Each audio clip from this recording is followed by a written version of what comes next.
ये श्रम्भेश्वर महादेव जो नाम है,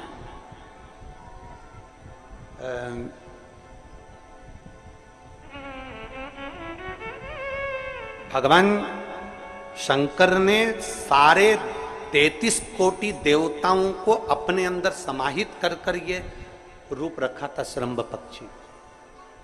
33 कोटि देवता। मान लो आपके ग्रह अनुकूल नहीं चल रहे हो, कोई कह दे कि मंगल बेकार है, कोई कहे शनि बेकार है, कोई कहे रवि बेकार है, कोई कहे बुध बेकार है, कोई के गुरु बेकार है, कोई के शनि बेकार, कोई के ये बेकार, कोई के तुम्हारा ग्रह बेकार चल रहा है, तुम्हारी किस्मत बेकार चल रही है, तुम्हारा भाग्य बेकार चल रहा है।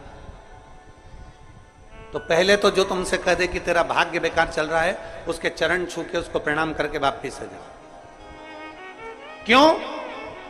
जिसने पृथ्वी पर जन्म दिया, जिसने नेत्र दिए, मुख दिया, हाथ दिए, पांव दिए, पूरा शरीर दिया, सारी इंद्रियां दी, रहने को घर दिया, खाने को अन्न दिया, अगर कोई तुमसे कहे कि तेरा भाग्य बेकार चल रहा है, तो पहले तो उसको प्रणाम कर कर वापिस आ जाओ। एक शब्द भी मत सुनो, वापिस आ जाओ। क्योंकि दुनिया में आप सबसे ज्यादा भाग्यशाली हो जो भगवान ने आपको पृथ्वी पर पैदा करा। कुत्ता बना के पैदा नहीं करा, जानवर बनाकर पैदा नहीं करा, झिंगुर और कीट पतंगा बनाकर पैदा नहीं करा, सड़ते हुए कुत्ते के शरीर में इल्ली पड़ जाती है वो बनाकर पैदा नहीं करा, कीड़ा चूहा बनाकर पैदा नहीं करा। मेरे भगवान ने तुम्हें मनुष्य बनाकर पैदा करा है। जितने पृथ्वी पर मानव पैदा होते हैं ये अपने आप में भाग्यशाली होते हैं, कोई अभागा पैदा नहीं होता। कोई तुमसे कह दे तेरा भाग्य बेकार चल रहा है, तेरी किस्मत बेकार चल रही है, उसके पांव पड़ो, वहां से निकल लो, अपनी पत्रिका लपेटो और वापिस सजाओ जन्म पत्रिका लेकर। भाग्य तुम्हारा बेकार नहीं है, तुम्हारी किस्मत बेकार नहीं है। भाग्य उसका बेकार है जो तुमको कह रहा है कि तुम भाग्यशाली नहीं हो, तुम किस्मत वाले नहीं। भाग्य उसका बेकार है जो पृथ्वी पर जन्म ले लेता है, शंकर जी के मंदिर में 1 लोटा जल चढ़ाना चालू कर देता है, शंकर के मंदिर में झाड़ू पोछा करना प्रारंभ कर देता है, वो कभी भी अभागा नहीं होता, वो भाग्यशाली ही होता है। वो अभागा नहीं है, वो भाग्यशाली है।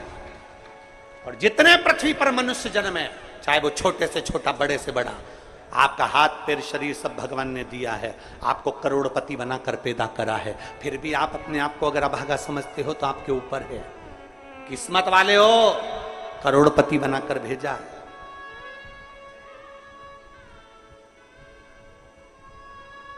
कुत्ता 1000, 10,000, 20,000, 25,000, 50,000 में बिकता है। तुम्हें तो भगवान ने 2-2 किडनी दिए, अभी बेचिए 20-20 लाख में, यूं बिक जाएगी। भगवान ने नेत्र दिए 50-50 लाख में, अभी बिक जाए 5 लाख में। एक एक शरीर भगवान ने कीमत वाला बनाकर भेजा है। किसी डॉक्टर के पास बैठना और पूछना कि कौन से अंग की कितनी कीमत होती है, वो डॉक्टर बता देगा कि तुम्हारे शरीर की क्या कीमत है। और उसके बाद भी कहते हो कि हम अभागे। बताने वाला कह देता कि तुम भाग्यहीन हो, तुम भाग्यशाली नहीं हो, तुम किस्मत वाले नहीं हो। वहां से पत्रिका उठा चल दो, कहते मेरे बाबा ने मुझे भाग्यशाली बनाकर भेजा है। और अपने हाथ में वो बल होता है कि आप स्वयं इतनी मेहनत कर कर आगे बढ़ सकते हो कि अपने आप किस्मत वाले बन सकते हो।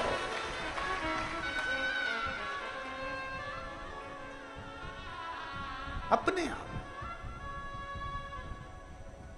और हम तो बाबा चलते हैं। आप स्वयं भाग्यशाली हैं, आप स्वयं किस्मत वाले हैं। कोई कैसे कह दे तुमको कि तुम अभागे हो? ना ना, हमारे बराबर भाग्य नहीं है किसी का।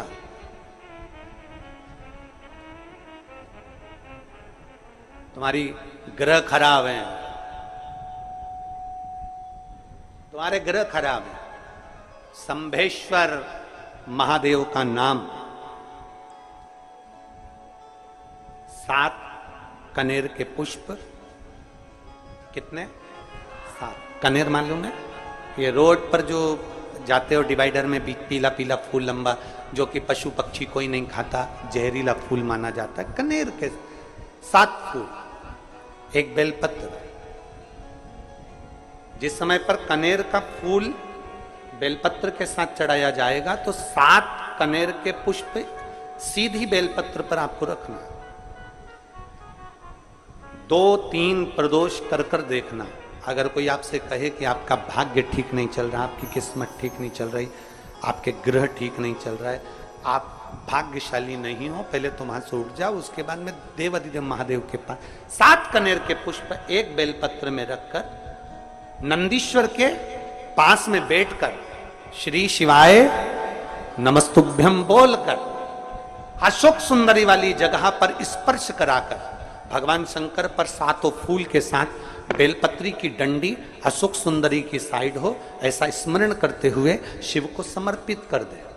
वही बेलपत्री 5 बार नमः शिवाय या पंचाक्षर मंत्र, षडाक्षर मंत्र या श्री शिवाय नमस्तुभ्यम बोलकर वही बेलपत्री 3 प्रदोष, 4 प्रदोष, 5 प्रदोष, 2 प्रदोष, जितने प्रदोष आप चढ़ा रहे हैं प्रदोष काल में, वो बेलपत्री लाकर अपने कक्ष में अपने पूजन वाले स्थान पर रखते जाओ। एक बेलपत्री एक प्रदोष पर लाओगे, अगला प्रदोष आएगा, कितना अंतर पड़ता है आपके भाग्य बदलने में, आपको खुद मालूम पड़ जाएगा कि आपकी किस्मत कैसे बदल गई।